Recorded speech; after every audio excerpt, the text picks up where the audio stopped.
far that we came as a program, how far we came as a community. Because I remember year one, sitting here at this banquet that we had parents emailing and all this other stuff talking about. We had that stigma of JV, and my son's too good to be on JV, and all those other type things. And now, fast forward 4 years down the road, I think that we've embraced it. One of the things that Coach Jones, one of the many things that makes Coach Jones successful is that he talks about all the time, coaching every single kid. Every single kid in our program is very, very important.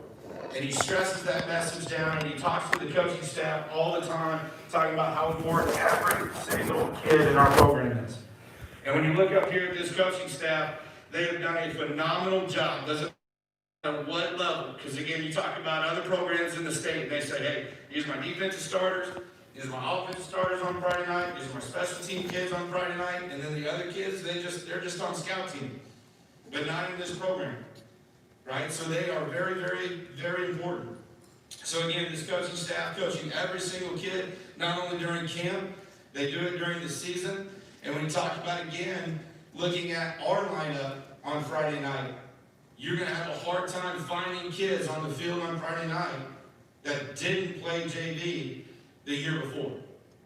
We've had all conference players this year. We've had all state players this year that have played JV in our program. Again, that's how important it is to the success and the build of success and competing in our program. A big special thank you to Coach Quick, Coach Newcomer, Coach Helton. Coach Helton anchoring one of the better defenses I've seen at the JV program. Those guys are flying around having a whole lot of fun, right?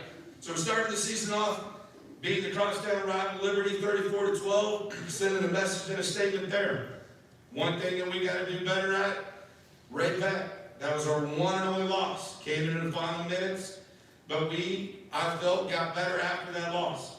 And we came together, then we started grinding, beat Staley 35-6. We shut out Blue Springs 43-0. Shut out Park Hill 38-0.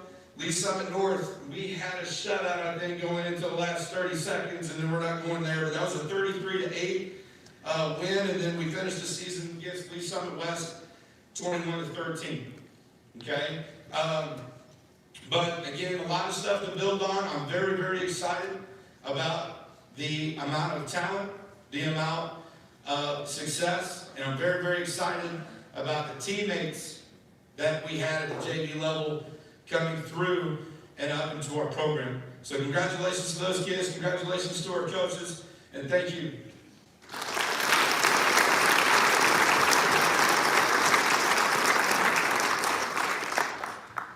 Talking about JV awards. He tried to get away from the podium. Y'all see that? Coach Boyd is not like public speaking, and he's great at it. So, I believe you heard Coach. I don't know why we have a mic up here. But, all right. We got it.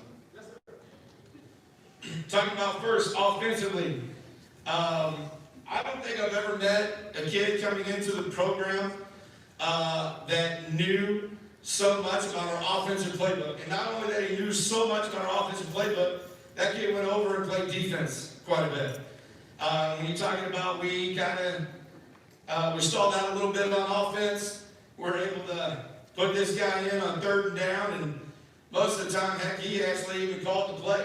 Coach Ford, put me in and we'll run this. Hey, sounds good, let's do it. And all of a sudden, he'd catch it, and that's all this kid did was when he came in on offense, this kid made plays. So JV Offensive Player of the Year, freshman Trey Snyder.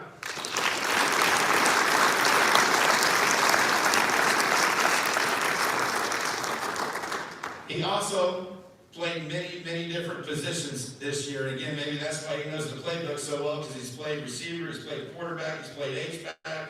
And then he went over on defense and he played safety, and he just, again, this kid makes plays. And the other thing about the kid is he's very, very, what do I want to say? He's very confident, which I like about that. The other thing is it's pretty fun to be around, because every time you see him in the hallways, all this kid is doing is smiling. You're not going to tell with a mask, but he's smiling right now. Congratulations.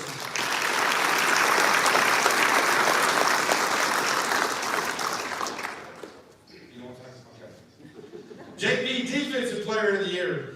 This kid, again, hey, I'm telling you right now, if you say this kid's name, you're going to do nothing but smile. Okay, because this kid has that personality that has with him. For some reason, and I know it's hard work, and I know it's talent, I know it's maybe a little bit of luck. It is hard to describe. But this kid made plays. Somehow the football found this kid. I don't even know if he found it. It just landed in his lap. This kid would go in and he'd recover fumbles for touchdowns. He'd make a pick and score a touchdown. He'd make a pick, make 3 guys miss, score a touchdown. Then come over and ask how come he's not playing running back. The JV Defensive Player of the Year, and again, another bright future is Caden Durso.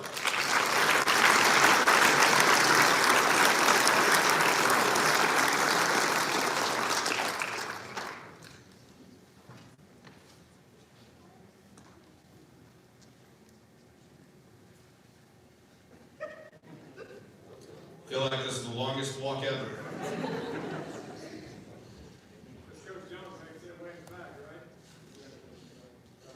Congrats, bud.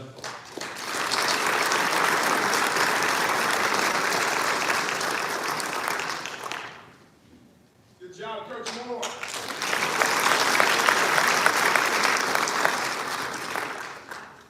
Coach Moore don't like to brag, but the JV program has a 27-5 record in those 4 years.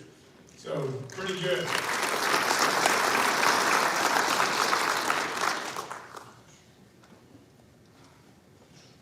All right, shifting gears a minute, where are our managers? All right, so I'm called Shaylee Perry. Shaylee Perry is one of our managers receiving her first letter. Shaylee here? Yep, there she is.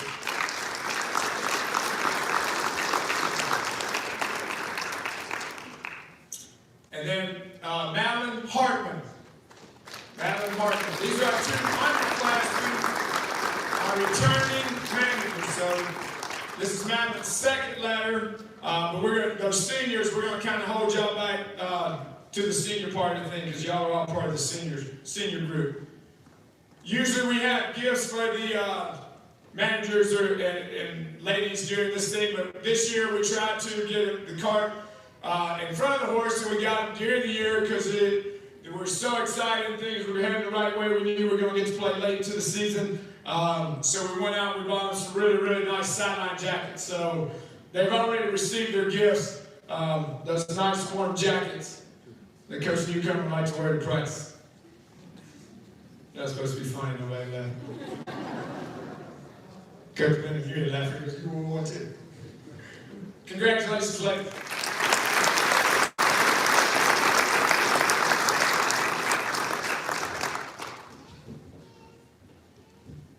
Let's get into the awards that we give out.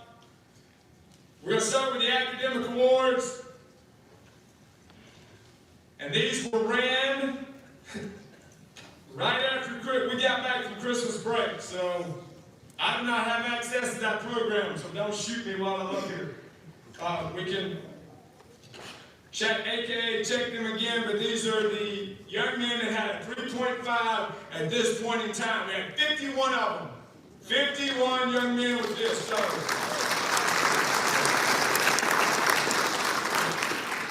start with the freshman, Trey Snyder.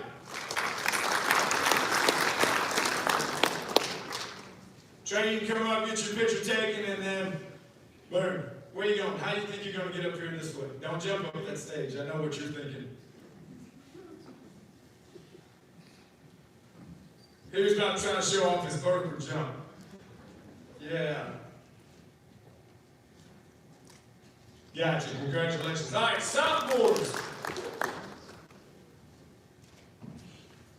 Yes, we can fit all of you. All right, receiving his second academic award, Blake Craig. Then on their first, we got Dakota Hanna, Eric Hinkle, Jack Lemasters, Ted McGuire, Jacob Stocker, Sam Van Dyne, Sebastian Sylvie, Javon Smith, and Trevor Thorne.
My fault. And typo. Kyle Norman, you're also on this list. Kyle Norman.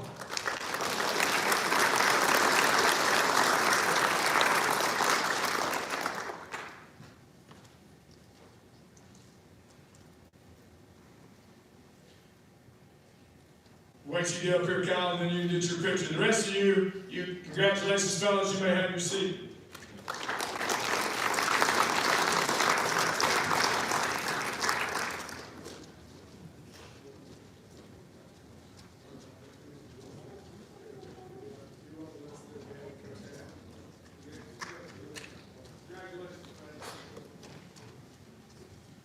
All right, juniors. 7, 14. All right, when y'all come up, you're going to have to come all the way over here so we can get y'all up here. All right, the first group is receiving their second academic award. So back-to-back years. Aiden Anderson, Justice Braden, Zach Burns, Trenton Bird, Graham Carter, Brent Hanson, Owen Lampert, Wyatt Newcomer, Carson Palmer, Miles Seegers, Tanner Stems, Jacob Thompson.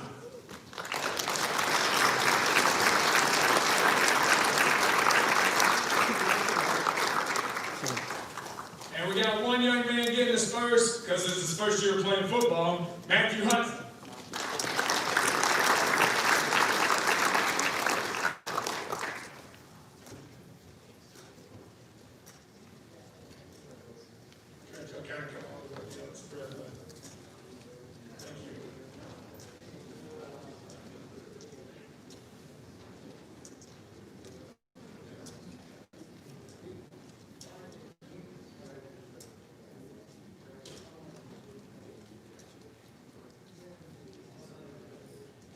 Carson, scoot up just a smidge so somebody can kind of come in behind you. Thanks, buddy.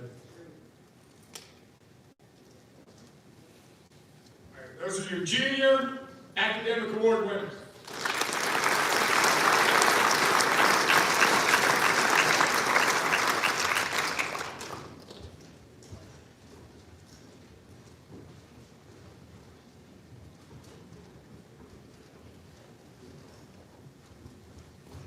All right, seniors, we're going to be pushing it on this one because there's 15 of you, but we're going to make sure we're going to spread it all the way down. All right, third, this first group is getting back-to-back years of this award. Will Angel, Caden Armstead, Connor Baxley, Nick Bugard, Caden Volcaneer, Ian Deach, Zane Giddings, Grant Harms, Aiden Stigler, Daniel Tran, and Zach Willingham Davis.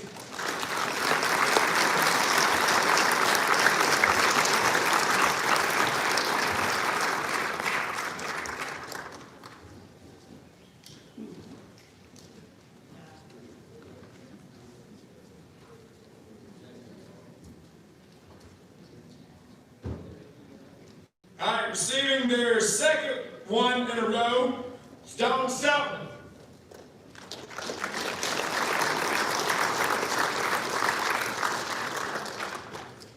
And then first this year will be Ian Bollinger, Joe Cronky, and Davis Roberts.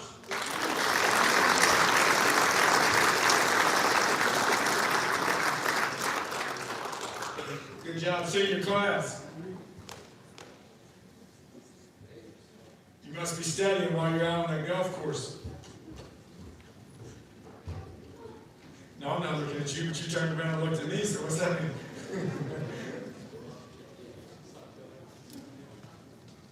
I'm not a judge, but I'd say guilty.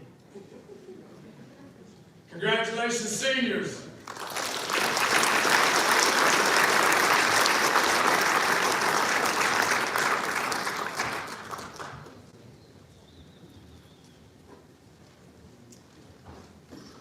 Yes, Davis, I see you got an academic award. So proud of you.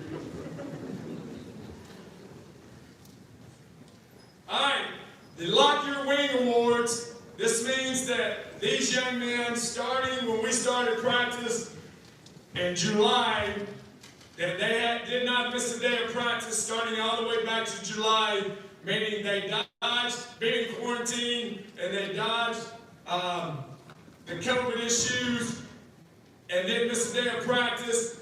And the other point of it was you have to be healthy enough to practice. Just being at practice and not practicing is the same. You don't get credit for that. So these 69 young men never missed a practice and were always able to participate in practice. Freshman, Trey Snyder.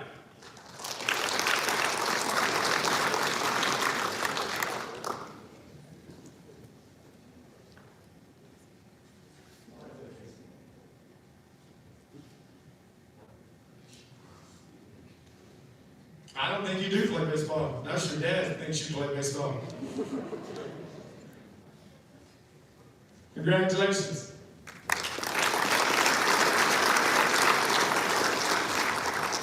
All right, moving to the sophomores. We got Caden Dorso, Eric Hinkle, Trevor Thorne, Jack Masters, Brandon Miller, Blake Craig, Jacob Stockard, Sam Van Dyne, and Sebastian Sylvie.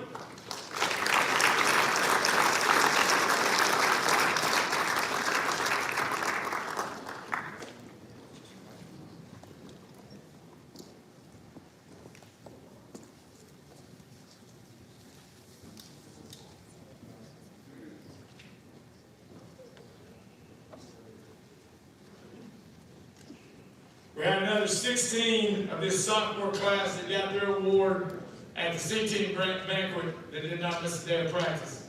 This class did a great job of showing up every day and doing work. Congratulations to you sophomores.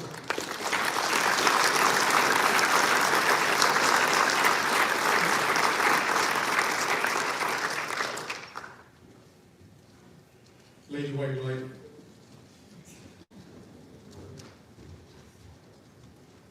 All right, juniors. Starting this first group I'm going to call up, this is their second year, 2 years in a row of not missing a day of practice. Zach Burns, Constance Steiner, Ethan Taylor, Dale Rice, AJ Delgado, Cameron Out, and Graham Carter.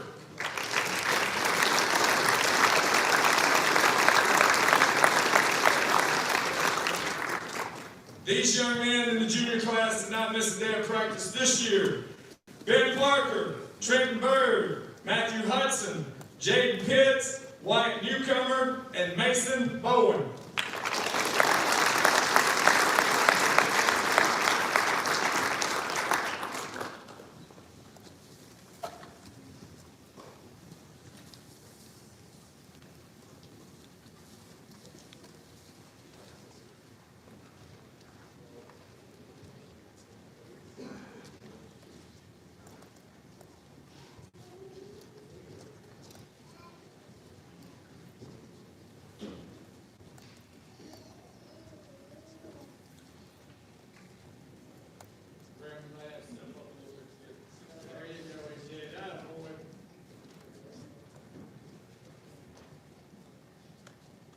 Stand as close to AJ as you can. Is that all, Coach Bowman? Congratulations, folks.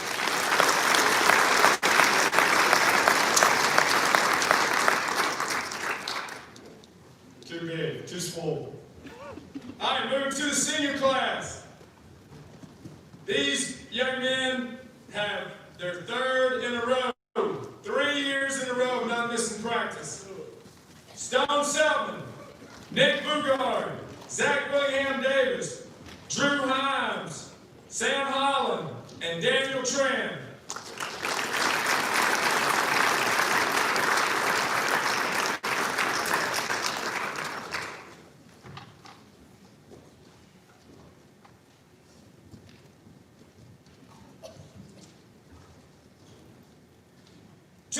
In a row of not missing the practice. Brody Monahan, Will Angel, Chase Martin, Davis Rockers, and Zach Casey.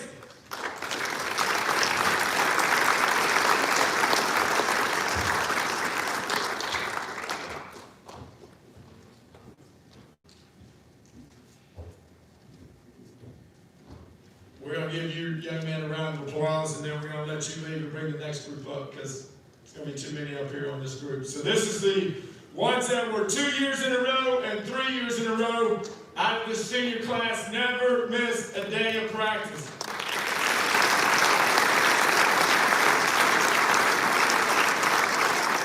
Congratulations, fellas. All right, this group coming up next will be the ones that did not miss a day of practice this year. Ed Bollinger, Brandon Quam, Donovan Bowen, Kate Armstead, Joe Grundle, Ryan Hedgepath, Zane Giddings, Alex Trishler, Michael Kriegshire, Kate Buccaneer, Aiden Stigler, and Elijah Collins.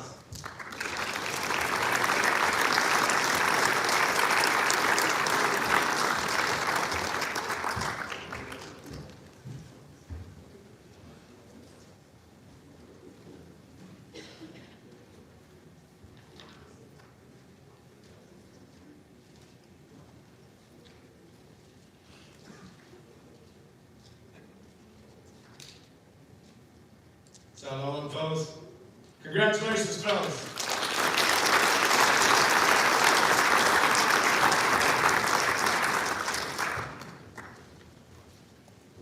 All right, now I'm going to challenge everybody's memory.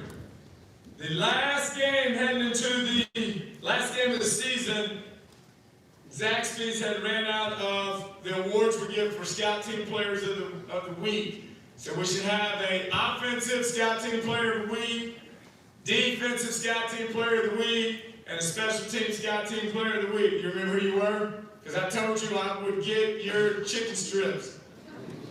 I did my part. Did you do your part? Remember who it was?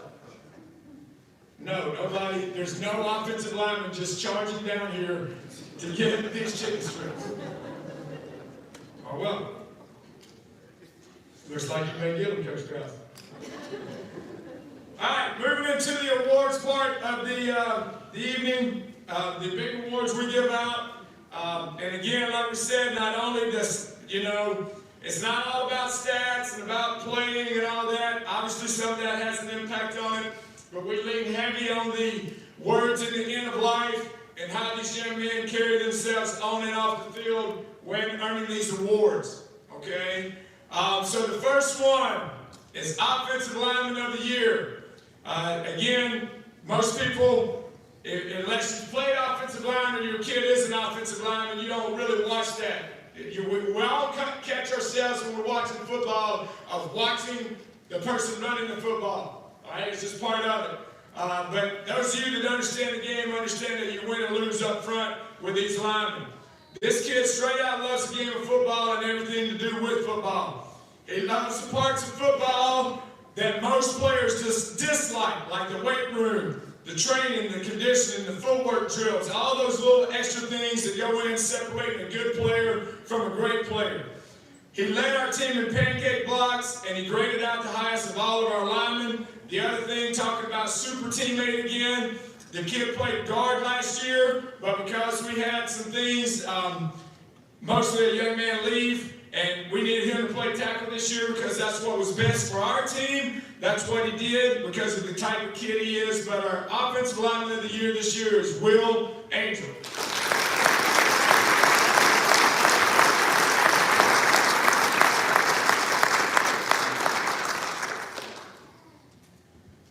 Big Will's been on several college visits. He will be playing at the next level.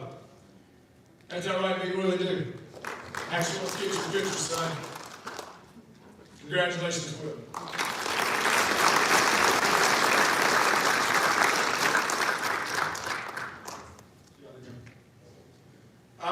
Defensive Lineman of the Year. And again, I think wherever Coach Lippers shift the seats. Musical chairs up here.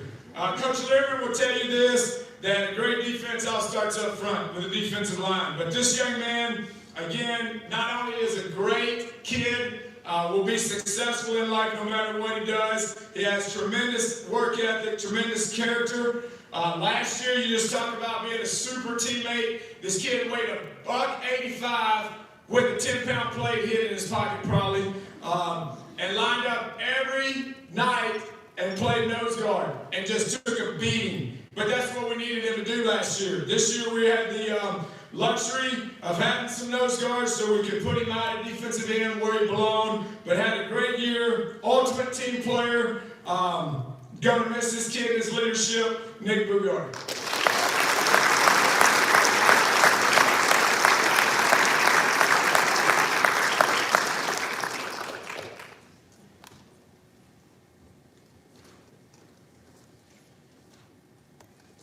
Congratulations, Nick.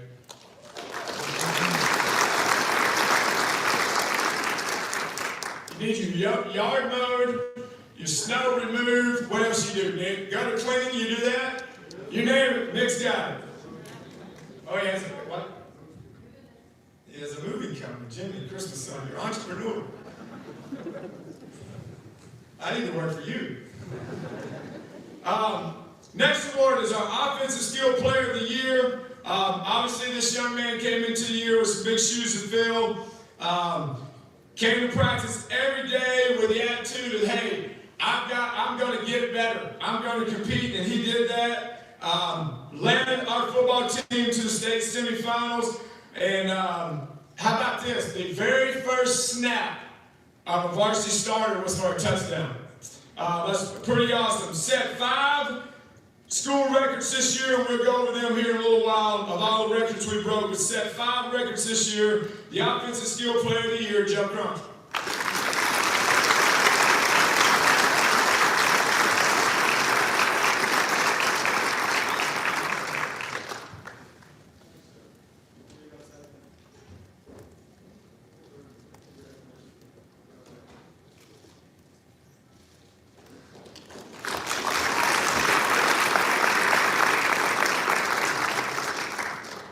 Defensive Skill Player of the Year.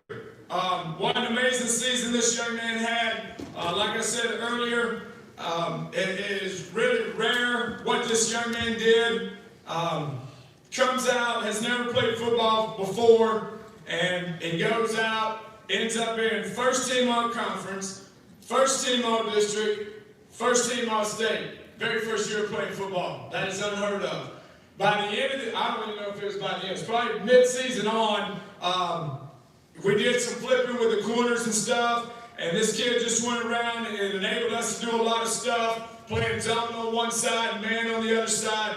But this young man had a great first year of football, and we're extremely happy that we got him back next year. But quarterback, Matthew Hudson.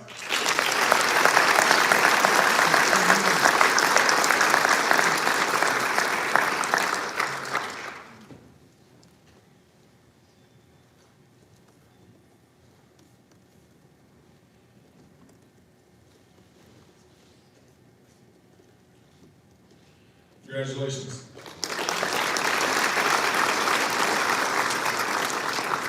All right, most improved defensive player of the year. And again, when you get to most improved player of the year, this doesn't mean that you were horrible, okay, and then you just got better. What it means is that you came out and you continued to improve, all right, upon your trade, which made our team better.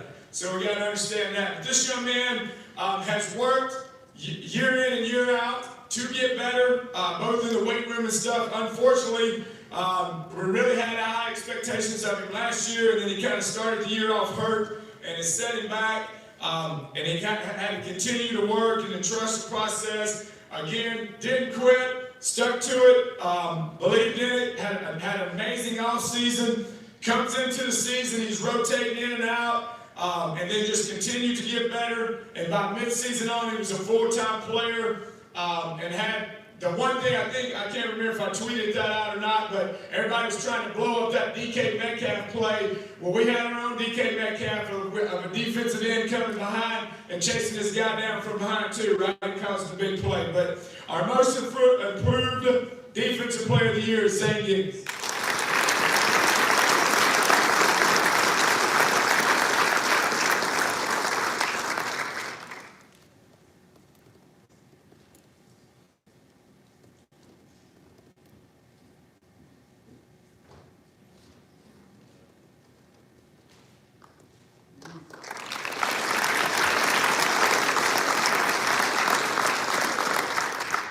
All right, the offensive most improved player of the year. And again, when going on. There's a lot of jockeying and everything for your position, and the coach is trying to get this or that. So these awards get kind of heated sometimes, but we kind of went in because when you have the year we had, obviously a lot of people got better, right? You start off 0-2 and then you finish up in the state semifinals. Obviously people got better, which made the team better. But this young man, we went into the season and the off season going, okay, we hope this kid can play. We need this kid to play. We came out of the first game and we're like, we really need this kid to play, and we really hope this kid can get better and play. Then we go into the second game, and it's like, hey, I think this kid's going to be okay. He did all right. And then by midseason, he was one of our most consistent players. He's another young man that I think if you ask him, and he may not want to say it, but very, very frustrated at where he was in our program last year.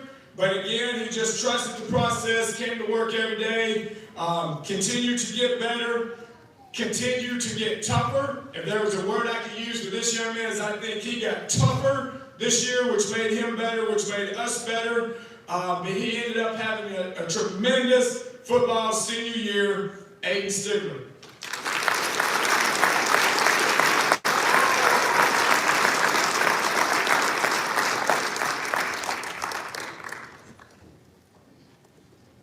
Don't hold it against him that he likes them Atlanta Falcons. Somebody's got to like them, right? Congratulations, Aiden.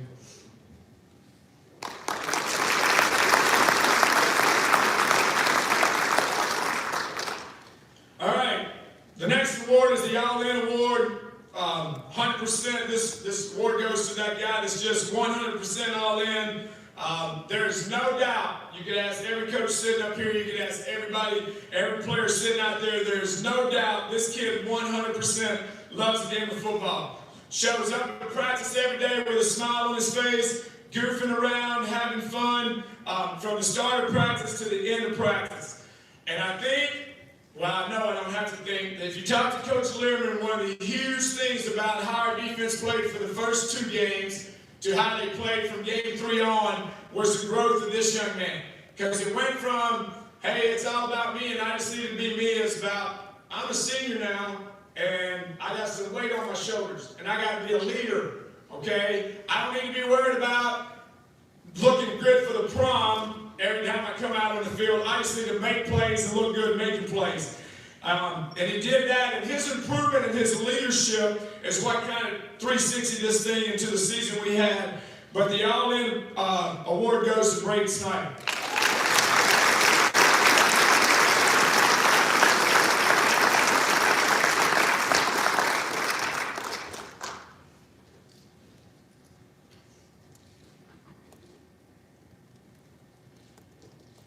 Congratulations, buddy.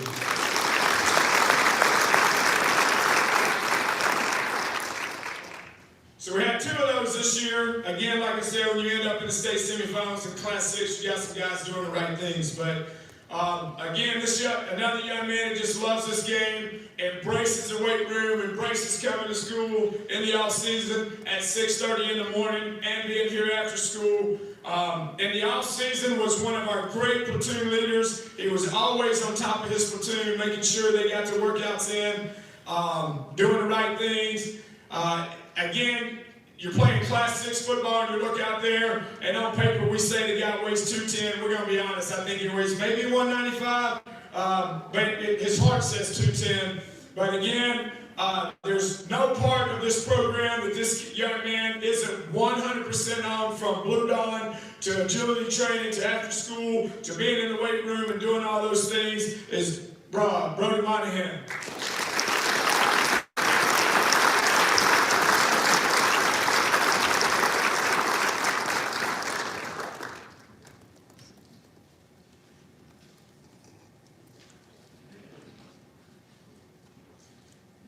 Congratulations, brother. All right, newcomer of the year. It's a player that kind of shows up out of nowhere and ends up being a major contributor. And again, like we said, this could go to a lot of people. But at the end of the day, this young man started from game 1 all the way to the state semifinals. If you watch game one, he looked very confused, created a lot of anxiety. By midweek or by mid-season, he kind of had settled down and was learning that he needed to communicate and make some calls up front and talk to the defensive linemen. And again, kind of putting the pressure on him, because I'm a firm believer that pressure is a privilege. To have pressure on you, but if this young man does the right things in the classroom and off the field and continues to do the right things on the field, it's going to be a bright, bright future for him. Lucky for us, he's back 3 more years, but the newcomer of the year is Melvin Leslie.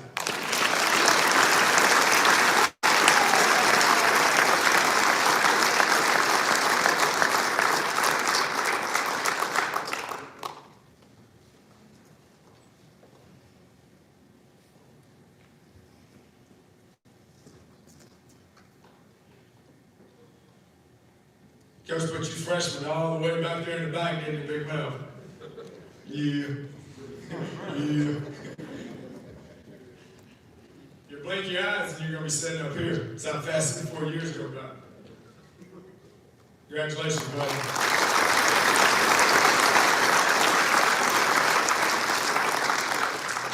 All right, the next award winners, we have 2 of these, the Hoka Award winner. Again, sometimes that things happen in the football season just like they happen in life, and you have to adapt and overcome, and we had some of those things happen this year. The first one we're going to talk about, and I kind of bring both of these guys up here because they kind of are intertwined before they go sit down, but this first young man was a starter on defense. Last year was an all-conference starter on defense. Well, we had some things happen, and then there's me versus Coach Bowling. We know who's going to win that match if it actually comes down because he's a big man. But I know, unless I pull that hamstring, I know I can outrun him, right? But then again, I may pull that thing again for the 2nd year in a row. But so you got to get in there and wrestle with the big bear over there. Hey, we really got to have this guy, and you're going to have to give him up. And again, because of, like we talked about, super teammates, we got another kid that made a lot of improvements that allowed us to make those moves. But this young man went over from the defensive side to the offensive side and did a great job of basically being a guard in the backfield, being a key blocker for us back there and making some holes for Zach and Caden and doing those things. So we went from being the Moose, went from being Street to being the Moose. So our first Hoka Award winner is Street Moose.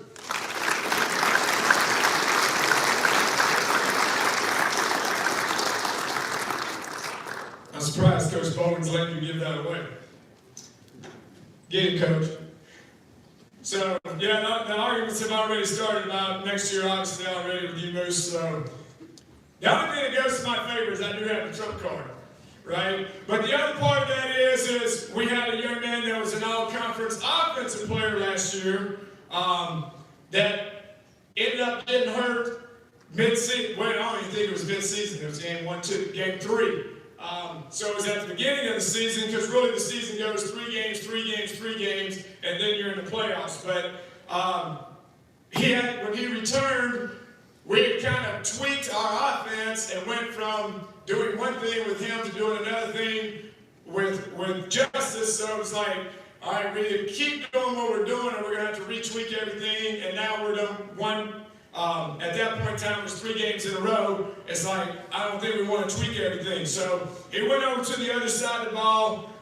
Again, I think I don't have to think. I know if you ask Tyler, he'd rather play offense, but he played defense for us and helped us continue to get better. But again, for him being unselfish and giving up those things, because everybody knows in high school, those guys that touch the ball, they all want to score.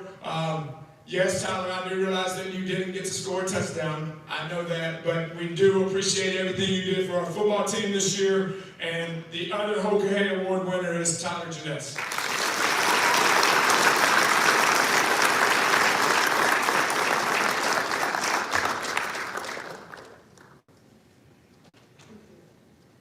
Congratulations, fellas.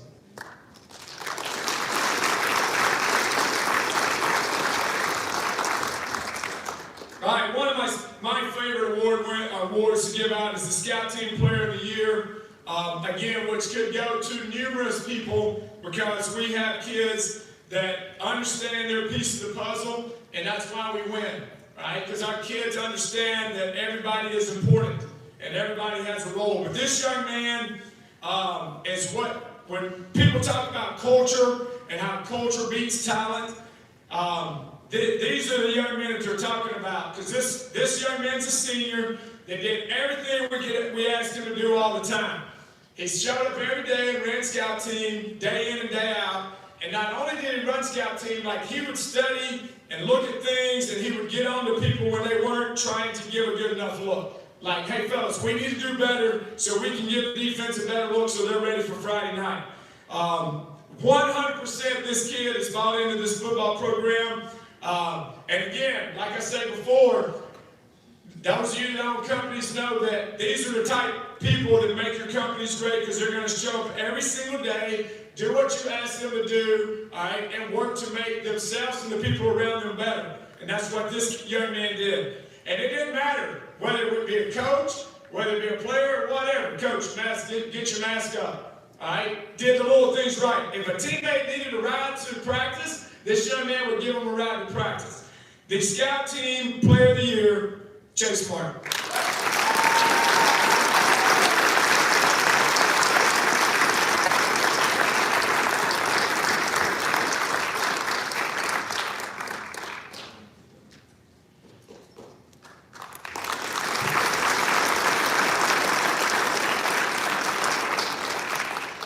Special Teams Player of the Year.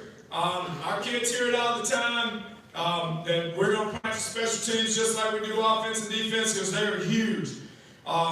This young man takes extreme pride in what he does, even though sometimes people don't understand the importance of what he does until he don't do his job right. And I tell this young man all the time, I tell everybody who plays this position, you know you're doing a great job if nobody knows your name. And I'm fortunate enough to have a young man playing in the NFL at this position, and he did a great job for 9 years in the NFL because no one knew his name. For 2 Sundays in a row, he got his name called out, and now he is no longer in the NFL. So, again, this position is one of those highly intense positions that you better do the little things right or it ain't going to work right. But lucky for us, he did a great job this year, and he's back next year. Special Teams Player of the Year, Graham Carter.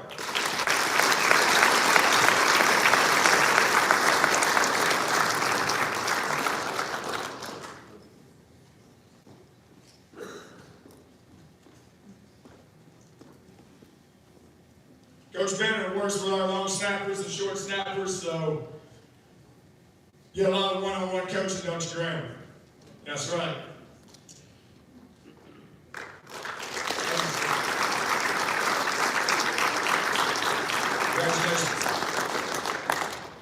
All right, Mr. Defense, the Blue Swarm Player of the Year. Obviously, this young man has done a tremendous job for us defensively for 2 years in a row. I think everybody who plays defense will tell you he was kind of the quarterback of the defense. He got everybody lined up, got the calls in, got them where they're supposed to be, spent time watching film, studying scouting reports, doing all those things. Was a great leader on defense, played with great heart, played with great passion, came to practice every day with those same mindset that every day I'm out here, I've got to get better. I don't know, y'all probably don't follow coaches on Twitter, but Coach Pete Jenkins, who was the long time defensive line coach at LSU, had a great quote he put out this week. Reps don't make you better. He goes, you can get all the reps you want. It's the focus that you have while taking those reps is what makes you better. And that's what this young man understands, is that we're doing this because we got to get better at something. But he straight out loves to play football. He loves to hit. And hopefully we're going to be seeing him on Saturdays doing the same things, flying around, hitting people. The Blue Swarm Player of the Year, Connor Bassett.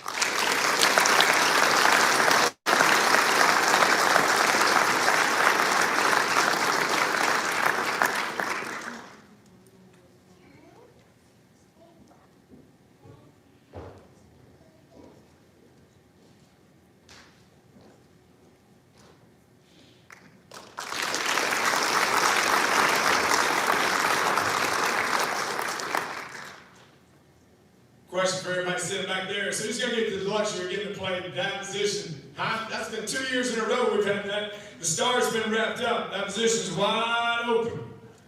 Crutch, is that going to be you? Huh? I don't know. We'll see, won't we? The offseason will tell. All right, Mr. Offense, the Gold Rush Player of the Year. No doubt this young man's been a huge part of our offense for the last 2 years. Kind of lightning and thunder last year with him and Keyshawn. Lightning and thunder this year with him and Caden. Has done a tremendous job as a running back for us. He was nominated for the Simone Award in the Kansas City area, which, for those of you who don't understand, that's on Kansas and Missouri side, as being one of the best players in the whole Kansas City area. And then he set 2 school records this year. But great young man, and wishing him nothing but the best in the future. And we'll be rooting for you from North Nation too. The Gold Rush Player of the Year, Zach Willingham Davis.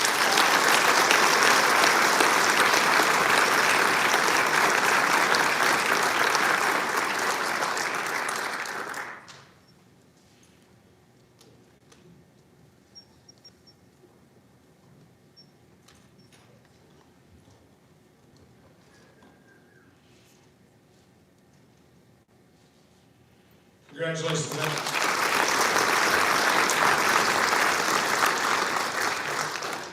All right, last 2 awards before we move to honoring all the seniors. This last thing, again, usually, obviously, this is one of these awards that you usually don't have one of. But because of the awkward, I don't know, like a better word, I don't even know what you call this mess we're in right now, but the situation that we're in right now, we're dealing with the messes that we had to deal with starting, we all went to spring break, right? We just won the state powerlifting championship and then this thing hit. And so you had to really lean on kids to be leaders, right? Because we could, at first, we didn't know what was going on. So there was no contact, right? Don't touch this, don't go to the gas station, don't touch that. So we had to stay away from each other, so all we had was phones, Zoom meetings, and kids leading kids. But these 2 young men did a great job during that time frame, and then led all the way through the start of the summer, all the way through fall camp and everything. So we have 2 Eagle Pride Award winners. And again, like we said, this award goes to the walking example of what we want Eagle football to look like. They work hard at practice. They work hard in the weight room. They do the right thing in the classroom. They do the right things off the field in the community. Play hard on game night. Both of these young men were nominated by the coaching staff several times to be the one, another thing that was different this year, one captain that got to go out for the coin toss. Again, they did a great job of being leaders during the spring and staying on top of their platoons. One of them, they're kind of a little alike, but a little different. One of them, you got to really watch his leadership style because he's quiet. He's not going to attack anyone in front of people. He's going to be a whisperer. He's going to go over and kind of build people up and get to the side of them and talk to them and get them on the right way. Well, the other one may do some finger pointing, okay? But the other one, on the defensive side, I know this. When you're not able to have meetings and you can look and you got your defenses up in a park, sitting in lawn chairs, having scout team meetings, that's pretty good leadership. And so we got 2 of them, Zach Willingham Davis and Connor Baxter.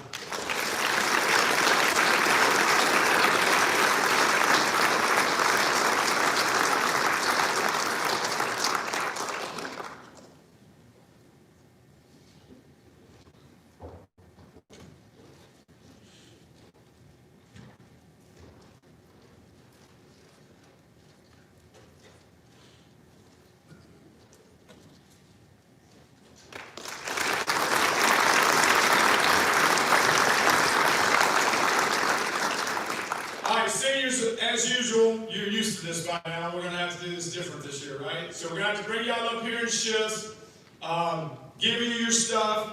You'll have to return to your seats, and then I will try to mumble through this goodbye letter. Before, the seniors are getting a ton of stuff. I apologize. Your state patches, you get 2 of them, one for winning districts and one for going to the state semifinals.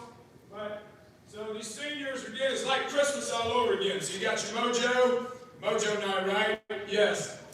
You got your helmets with the chrome ends on them because you earned them. Then those of you that learned it for the first time, that's in there. We got your Christmas tree ornament. So every year when you, Christmas time, when you're 35, all right, and you know, you got kids of your own and stuff. It's a breakdown of the district championship over there across town. We don't mention that name. All right, you got your patches for the district championship. They did come in. You got a personalized bag, like when you travel. Those of you are going to be big CEOs for your company, right? You got your picture and your name on them with Hokey on the back. So you'll get stopped in the airport several times, I'm sure, if people asking you what Hokey means. We got the picture that you will never ever want to forget. Our team picture of the seniors with your mask on, right? Hopefully we're not doing that again. And then we got your Hokey team motto bands, and then our Defeat All Cancer, and you got your t-shirt. So Christmas, and then you get a poster again. So you get to walk out of here with a lot of stuff. So we're extremely excited about that. Hoorah. And then the memory, oh, my fault, thank you. The memory books, on the memory books, just a side note, I will be emailing you out that information again this week. If you want to order one, please make sure you get the order form in. I will also be emailing to you players. You get one more chance if there's a favorite memory to add that to the memory book. And then once Kelly says, boom, the deadline's set, then it's set, and we got to take them to print. And then remember, all you seniors get one for free. Okay, big great graduation present to y'all. And then underclassmen, you can either pay me or you can send Vimo in to Stacy.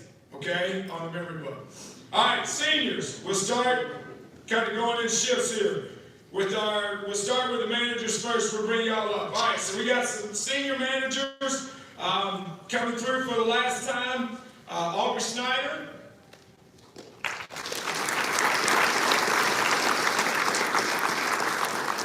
Brooke Anderson. And Delaney Church.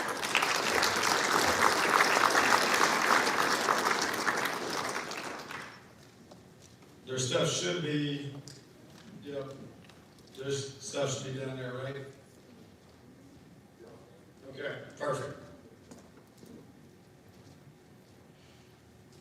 Come on, you gotta get a picture, get in there.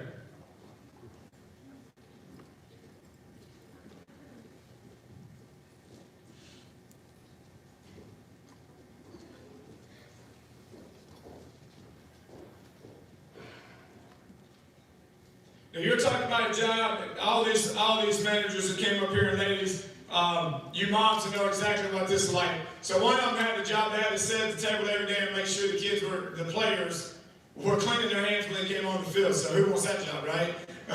Trying to tell them, hey, you need to clean your hands. So it sounds like mom at home, hey, wash your hands before supper. But again, just the things that they do, the filming of practice, all that stuff. Serving the water, everything on the sideline was different this year. From the water bottles to how we had to fill the water bottles to they had to stay social distance. So again, thank you very, very much, and we greatly, greatly appreciate you.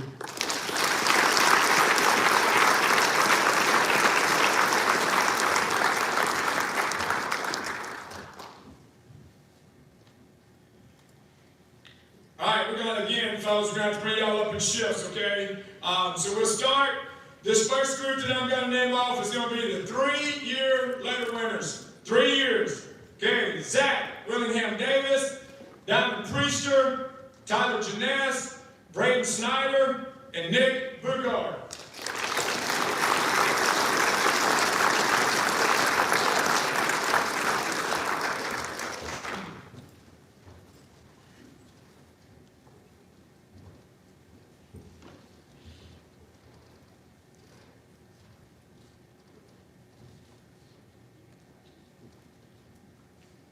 Larry, get y'all's picture, and then, yeah, unfortunately, we're going to have to up and back down. Thank y'all.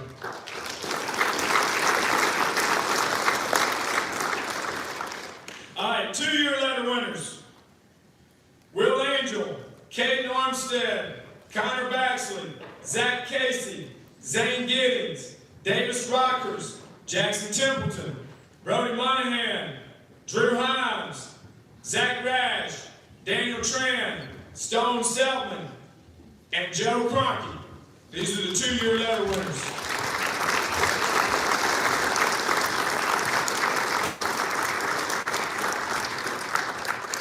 All right, this group may be up here a little bit longer because that first group that came up, obviously most of them won an award, all of them. They came up here, this group, some of them did not.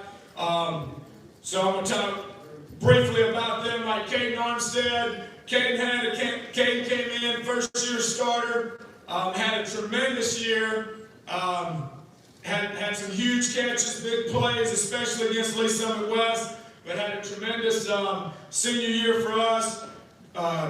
Same with Zach Casey. Zach Casey's a young man that, like we talked about earlier, hey, life's going to be up, and life's going to be down. But the one thing about Zach, hey, he had some tough points up and down during the season, but never once hit the I quit button, or as we call it, the old easy button, right? I'm taking out. No, he rolled up his sleeves, battled, got better, and learned a lot about himself and being tough, and made himself better. Zane Giddings, we've already talked about him. Davis Rockers, another young man that had a tremendous senior season. He started last year, came in this year as another starting his second year. Again, the connection between Joe and that was the first offensive play of the season this year, right? Big play, come out. We're scoring a big play from Joe to Davis. Big Jack comes in, again, rocky start, like we talked about, and with several of these young men, a perfect example of what we're talking about with super teammates. Come in, wasn't where he wanted to be, because we'd had some guys that had kind of beat him out, and then he gets in there, he battles in, earns a starting job, and as fate would have it, poor kid gets hurt. And then he's out again for 5 or so weeks, and the other kids are getting better, and like we said, all right, we talk about it, but it truly happens. The game, any game, whether it's football or whatever, there's going to be ups and downs, just like life. And some of these kids during the year, they're going through it. And that's what we talk about being there for these kids during the highs and the lows.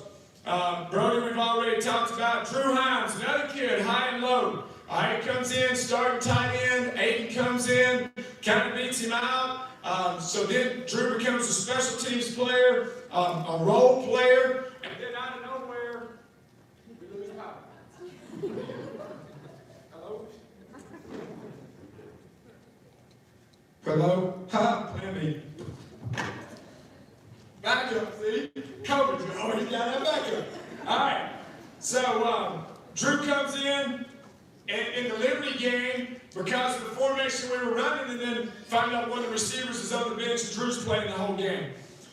Zach Rash, another great player, like we talked about 2 years in a row, has never missed a play, has never missed practice, comes in, is one of those young men that is getting more and more playing time towards the end of the season, has earned some spots on some special teams. Daniel Tran, another young man, the battles he faced this year, starts out as a starter, ends up having to fight for his position the whole year around. Instead of, playing poor piddle for me, he just rolls his sleeves up, makes sure he's starting on every special team. Again, super teammate. Stone Seltman, another kid, never missed a day of practice, all right, in 2 years, and just comes in every day and did the same thing Chase Martin did, went down there and did a great job of being a scout team player, all right, because they understood that was their piece of the puzzle. And then you got Joe here, comes in, first-year starter, finally gets it, and then lo and behold gets knocked out on a cheap shot, in my opinion, and Ray Panic, and then finds himself having to battle back again from, is that your third? Yes, third concussion. So these young men have been through the ups and through the valleys and did a great job of just continuing to battle and show War Eagle mentality, right? Thank you, fellas.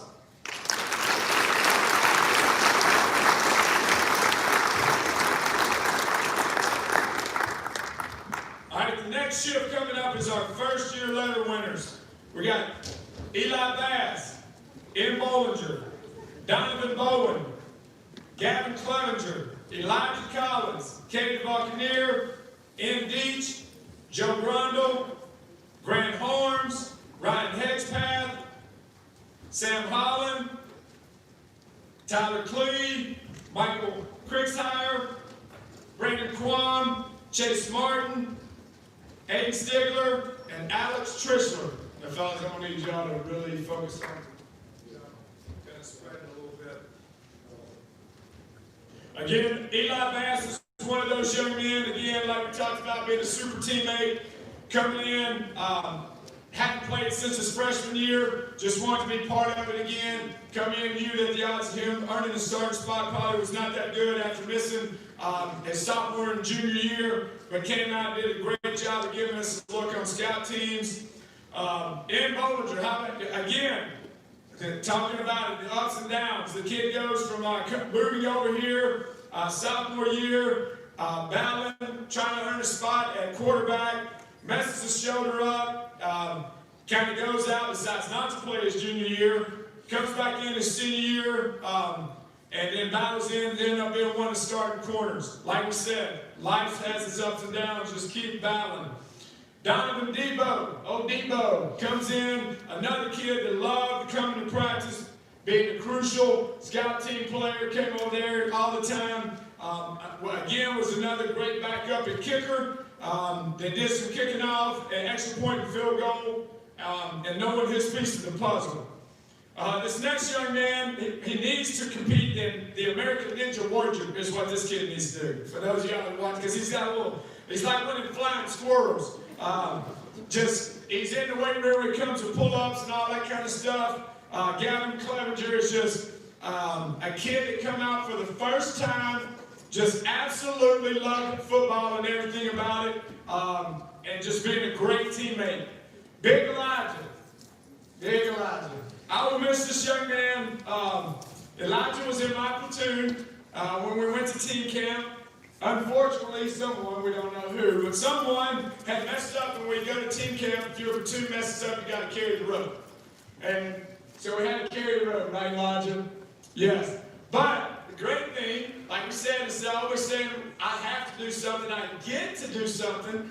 I got to carry the rope with Elijah, and we got to listen to some great tunes. Because Elijah always has his tunes with him. Ain't that right? Yes. So got to know Elijah that year and listen to some great tunes while we're carrying that rope around UCM camp. And everybody laughed at us. Sorry, right? All right, Katie Buccaneer. Again, I'm going to talk about Katie a little bit here as I read the senior letter. But hey, comes in as you're battling at quarterback. Everything's going on. Ends up being the number 3 QB. One's out with a concussion, 2 gets hurt, first play of the second quarter, enters Kate Buccaneer, and dream game. I mean, he's just throwing bombs all over the place, runs a quarterback sneak for a touchdown. How does that happen, right? So, an amazing game for him. In Deach is another young man comes out, earns a starting spot this year. Unfortunately, I don't know where he is at. Usually stands head and shoulders, but there he is down there, so tall. But we battled some injuries, haven't we? Yes. But great kid. He's going to be successful. Big Smoking Joe Grundle, there he is. Big Joe down there is another kid that just shows up every day, goes to work, does whatever you ask him to do, helps with scout team. Same with Grant Horns. Where's Grant? Where's Grant? Grant, yeah, Grant come to practice, and I noticed, Grant, there is things you're supposed to do and what they say you can't do, but Grant and I just talked about the stories of the fish and the bread, right? We'll leave it like that, right, Grant? About how many people got fed with just a few fish and bread. Remember that story, Grant? Yes, Grant had to inform me on all that. All right, and then later in the year, what was it, Grant, that asked the question nobody else knew, and you knew it, though? It was something, but it was because of all the stories that you and I got to tell during the quarterback tailback time when Coach Moore wasn't there, right? On Mondays. Big Hedgie, where's the Ryan Hedgepath? Another great senior that absolutely loved juice, bringing the juice, getting people fired up for practice, doing his part. Just love being out there. Sam Holland, special teams guru. Big Sam. I don't know where Sam there he is. Sam had an amazing senior year. I'm going to talk about Sam here in a little bit too. T. Clee, Big Tyler. There he is. Another young man that just enjoyed and embraced his part of being in this program. Did a great job. There was one game that he even watched scout team film of the team we were going to play so he could run the routes correctly to give the defense the right look. Tell me something, people, right? I mean, that's kind of a buy-in from these kids. Michael Kriegshire, another young man. Michael come down there, day in and day out, ran the scout team for the varsity offense, just down in, and I think what Coach Lou will tell you, gave us everything he could on every down. Same with B. Quam, Brandon Quam, would go down there to the other end of the field and work, along with Stone and Chase to give a great look to the defense, doing their part. I've already told you about Chase and the great things he's done. We've talked about Big Sticky. Trish, last but not least, where's Trish? Is he here? There he is. That's my two-door down neighbor. Is just the same thing, came to practice every day with a great attitude. Would line up over there. If he wasn't getting enough scout team reps, he'd yell at Coach Krause and put him in so he could get more reps in scout team. But again, this group right here understood, and I think the Senior Leadership Council did a great job of picking the perfect motto of the year of Hoka talking about sacrifice, because that's what a lot of these young men did. But great job, extremely proud of you. Congratulations, fellas.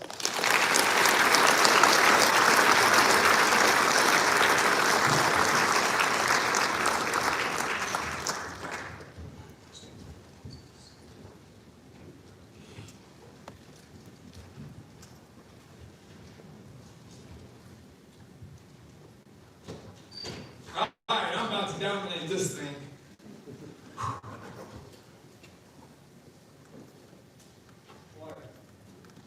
Maybe we should let Coach Moore do it.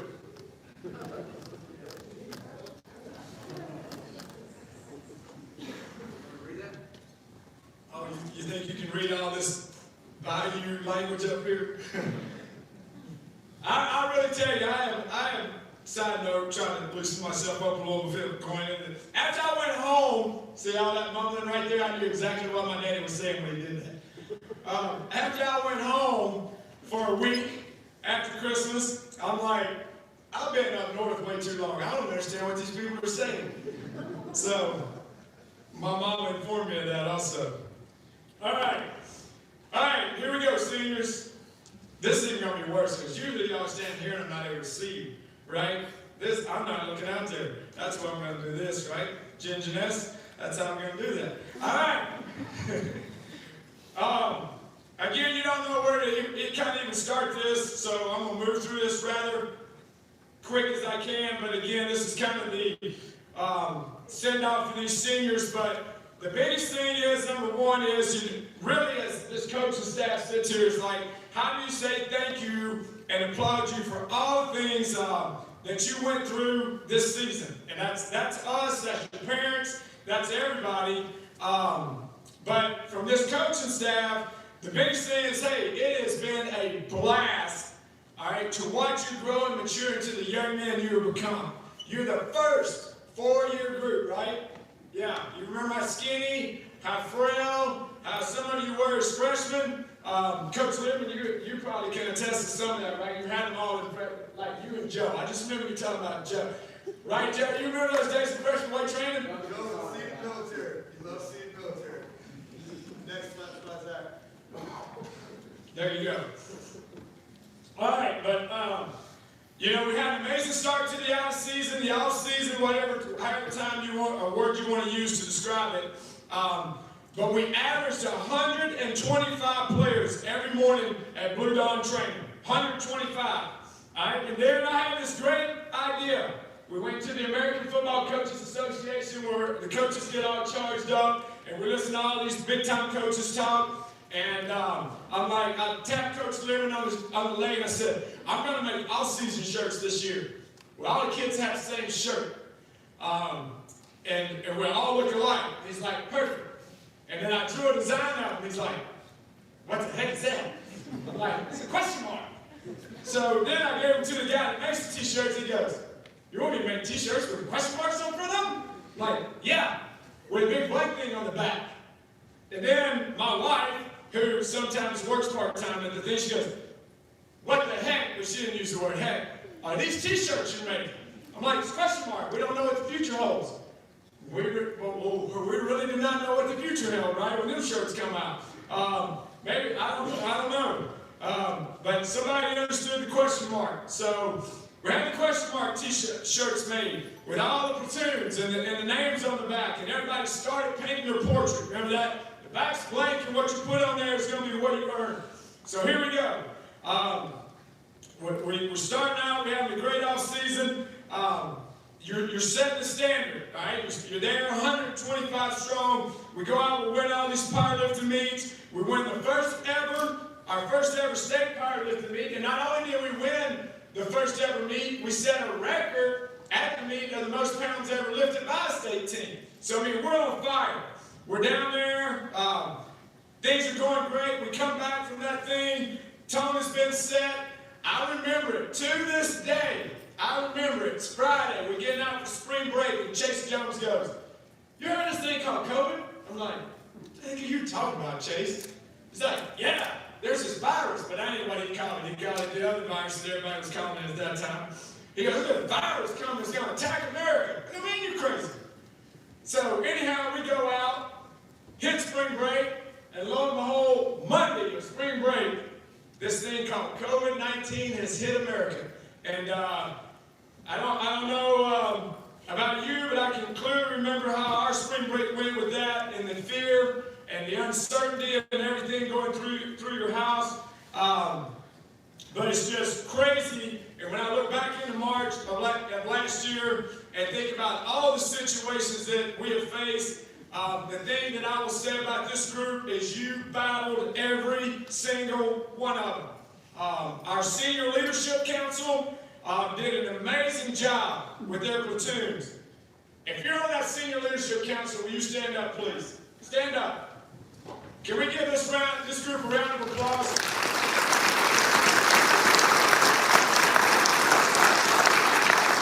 Thank you. Every single day, they had to check in with the members of their platoon, all right?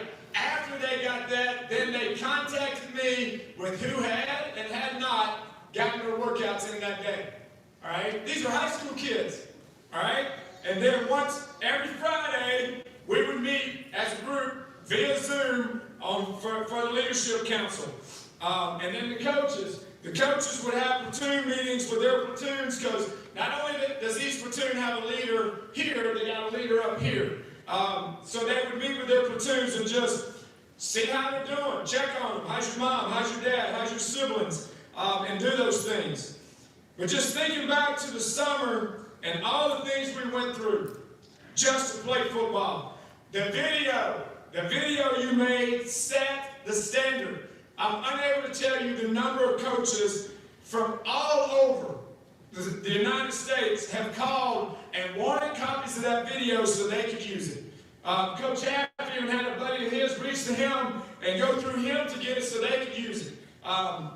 Use the video of all the things we were doing in order to play this game of football. Just a crazy summer with no team camp, no 7-on-7, no senior float trip. Even the summer weights were different. No FMTs, which I'm sure some of you probably didn't cry about that. No football camps or youth camps. I know Zach was extremely upset that we didn't get to run the hill, right? So if you really, hopefully this summer we'll get to do it, we'll let you come back as an alumni. Got it? All right, but no hill workout. All right, but like I said, through every one of those, you attacked them, day in and day out. And then finally, in mid-July, we got to practice football.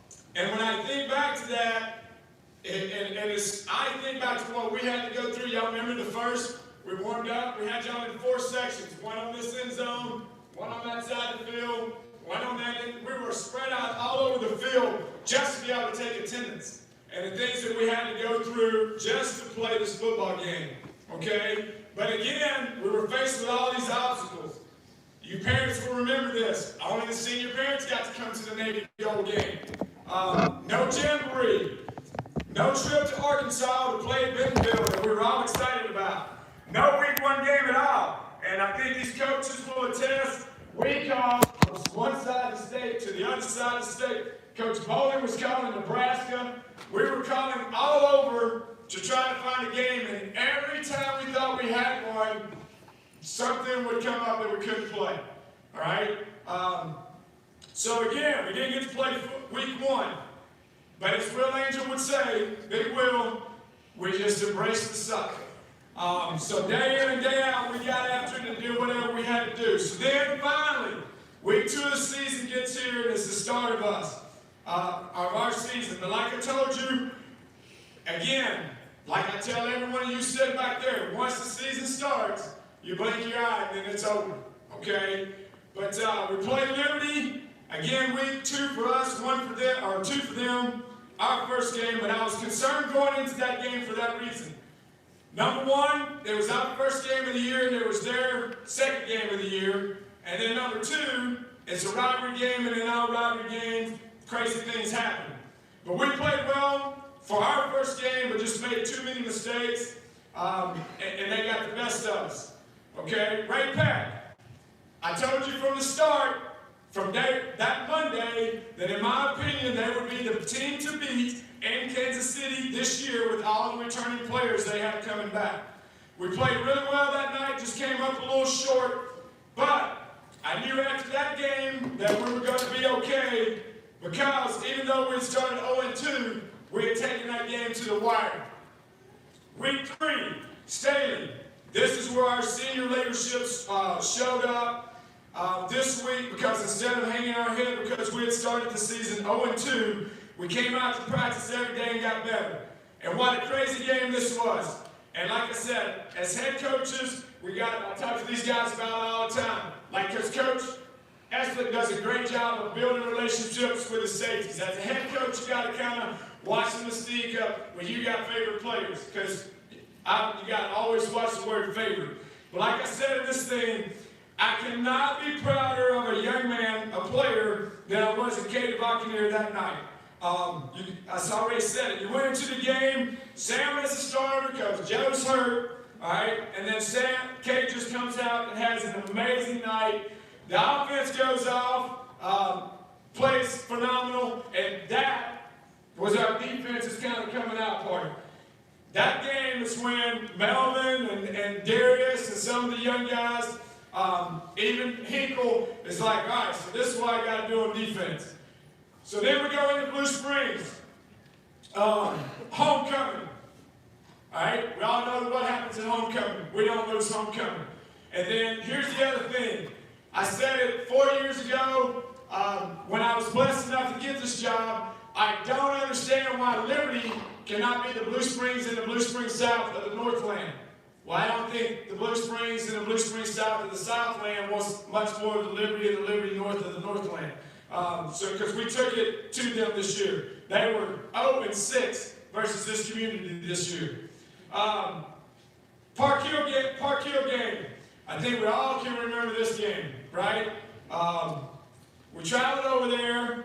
We had to get dressed outside for the first time. And we had a horrible pregame warm-up. No juice. No juice.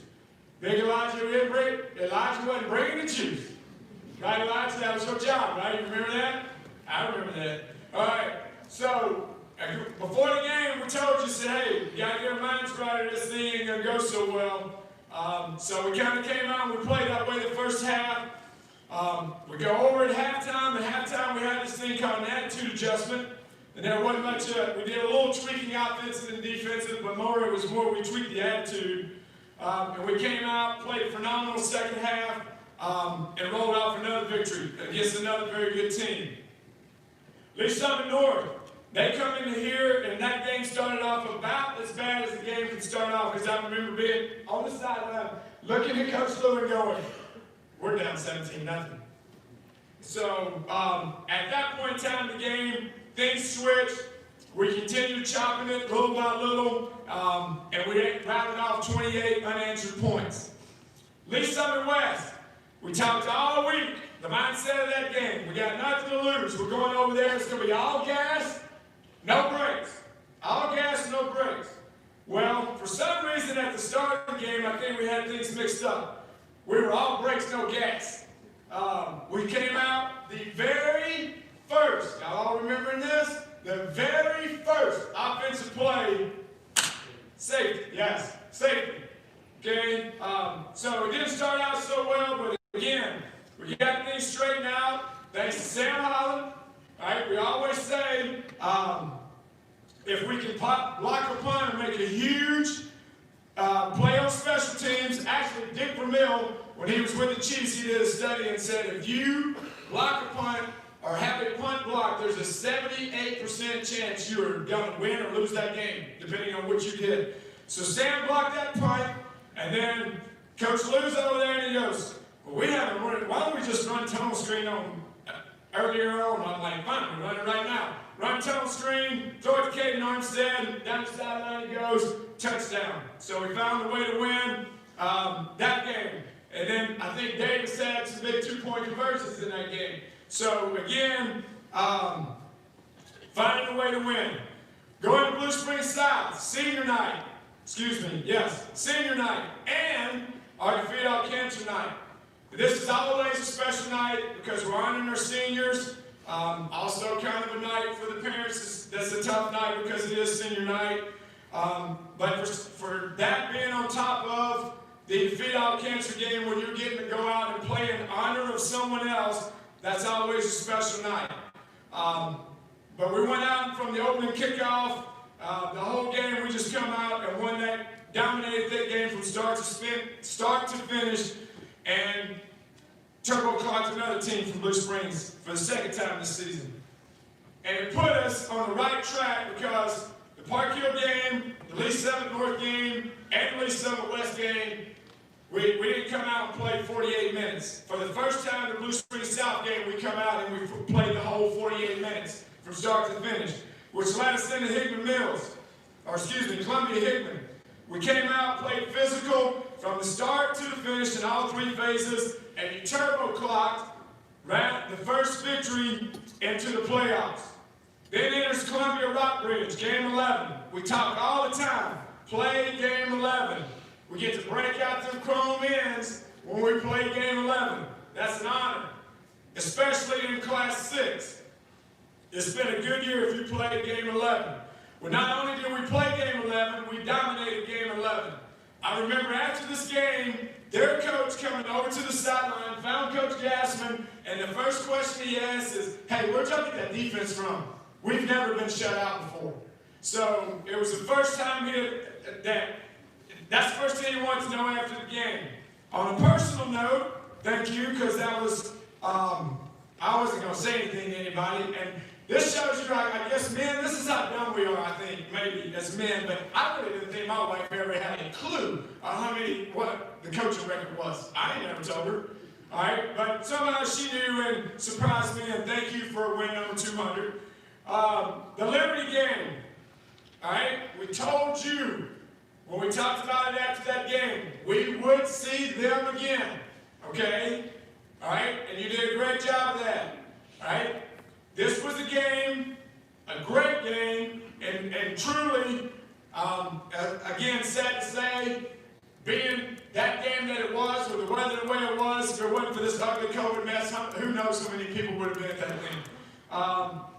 But again, we go over there, and this is when you know that your culture is winning games along with your players, because I said it earlier, we had players that had played all season long, standing on the sideline, with players that hadn't played much at all in the game because of the formations that we were running that were allowing us to be successful, and what a great team win that game was. All right, so then we roll into Ray Peck.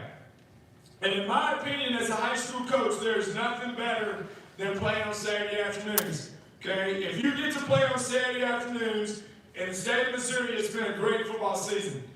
okay? And I can nitpick this game to death just like I'm sure you will. Probably the difference is I've watched that game way too many times.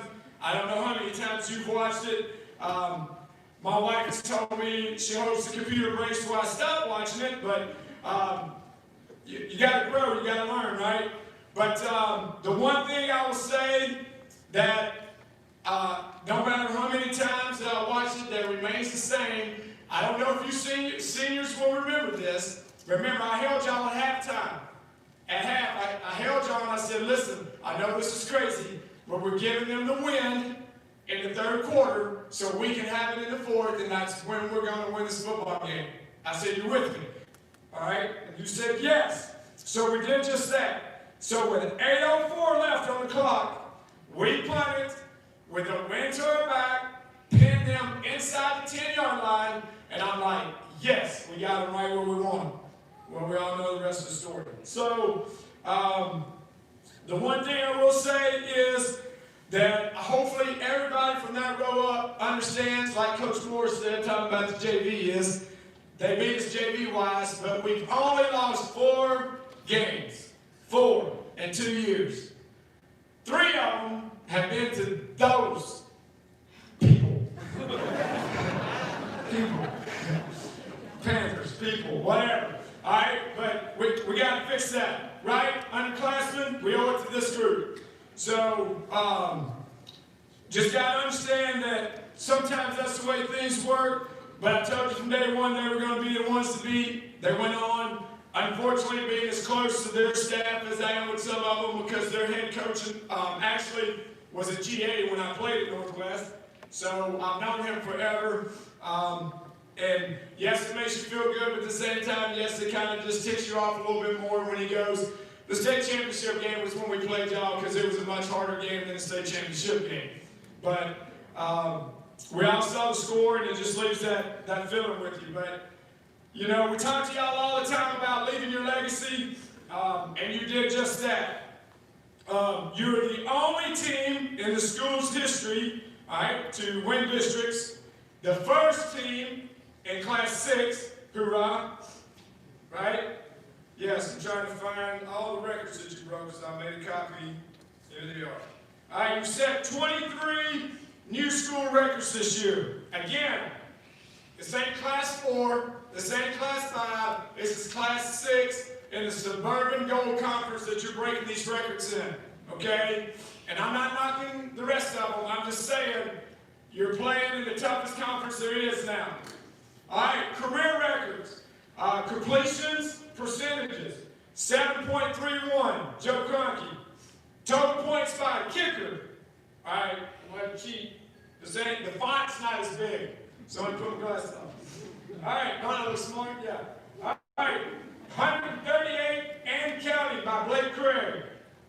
PATs, 93 and counting, Blake Craig. Kickoffs, 135 and counting, Blake Craig. Total tackles, 202, Connor Baxter. Individual season records. Completion percentage, 7.33, Joe Kroenke.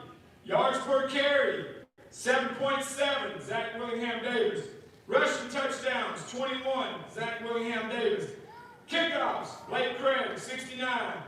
Team records, 100 plus rushing games, 11. Scoring, 31.6 per game. Consecutive games without a shutout, 50 and counting. Forced fumbles, 13. Single game records. 6 rushing touchdowns versus Columbia Hickman. Receiving touchdowns, 2. Caden Armstead versus Staley. 2.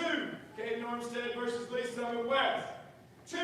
Davis Rockers versus Blue Springs. I think Coach Quick asked, will one of you receivers that are returning please score 3 touchdowns in a game? There's like 17 receivers that have that record. Quarterback ratings. Get a hold of this. 177.1, Joe Kroenke versus Columbia Hickman. Completion percentages. 100%, Joe Kroenke versus Columbia Hickman. Touchdowns. Passing touchdowns in the game,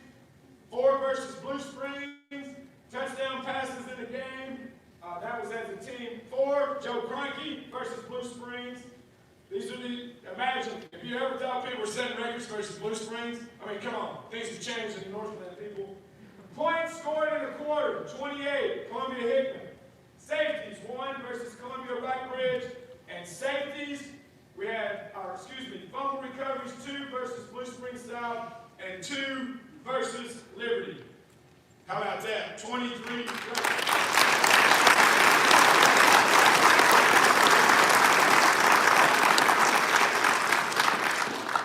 For those of you who wear glasses know now, here comes this, right? Yes, the telescope lens. All right, there's a group of you that didn't get to play much on Friday nights, but you showed the underclassmen that everyone on this team has a role and everybody is important and every piece of the puzzle is important. The group of you that were scout team players and special teams players, you're truly the ones that make our program special. Because in a lot of programs, those kids quit. But you show what great teammates and being part of a great program is all about. Okay? Just like we talk to y'all all the time. Okay? Everybody's not going to be the CEO of the company. Everybody has a role. Same thing. You proved that. You showed that. You proved that great teams with great culture and great teammates will beat teams with better players. All right? I don't know how many of you are Iowa State fans or Matt Campbell fans, but if you've ever seen that thing that Coach Campbell's put out about 5-star culture, that's talking about Liberty North football too. Our kids understand that. All right? Our coaches understand that and they preach that to our kids. You have set the standard of our program. Okay? No longer is the question of who will be the first team to make it to the Class 6 district championship game or even win it because you did it. Now the pressure is on who's going to be the class to not make it. We flipped it, thanks to you and the class above you. But most important, the thing you did was show our younger players that it's okay to love something, even though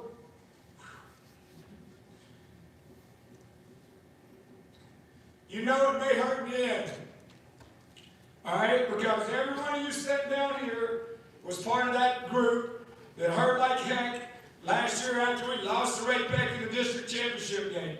But you climbed your butts right back up that tree, even one branch higher before we fell right back down again this year. All right? But that's what football, that's what life is all about. All right? All right, I did good for a while. All right, the game of football, for all of us, whether you're a player, coach, whatever, at some point in time, it's going to come to an end. All right?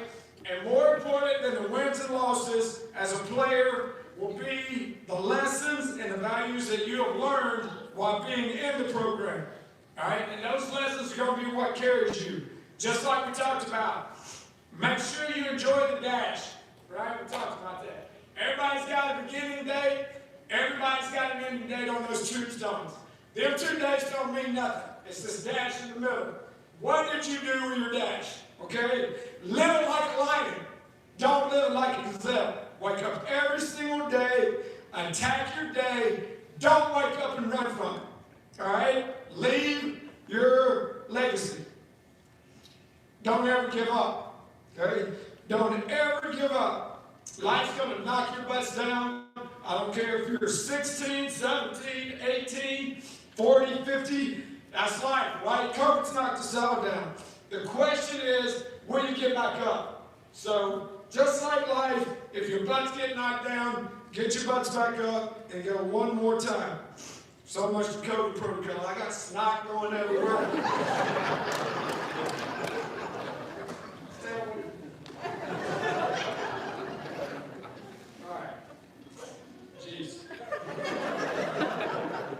If anybody's got videos, turn them off. I can do it fire. All right. I'm not putting this back on. Everybody has actually one somewhere out there. All right, so I better put it on. I'm going to get fired for that. Just get fired for so many things this year now. Oh, that's my snot, right? My mom would be really proud of me, right? Yes, AK. Liv Jones has Twitter. The world needs to be worried about that. But like I said, make sure you get up one more time. Like we talked about before, every failure is not failure. Every failure is a dent in that golf ball that's going to make you go further in life. So treat it that way. All right? And even though your playing days at Liberty North football and this program are over, you'll always be part of this family. All right? Remember, once an Eagle, always an Eagle. And the promise that and I know this coaching staff feels the same way, as long as I'm coaching this great game, I'm going to climb that tree next year like a lion, just like I did this year. Love you to death. For you.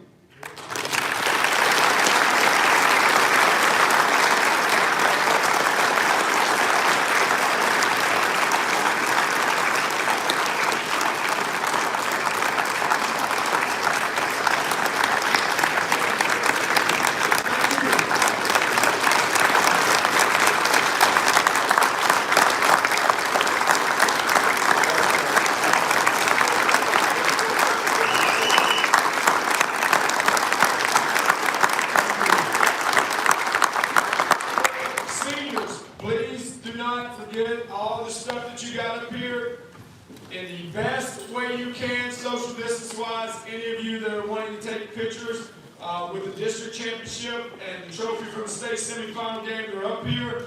The quarterback club has gotten you since we couldn't eat, we have cookies for you on the way out. They are personalized, so find yours. It has your football number on them. They're on the way out. Again, thank you for coming. Love this group to death. See that group up there tomorrow ready to go to work.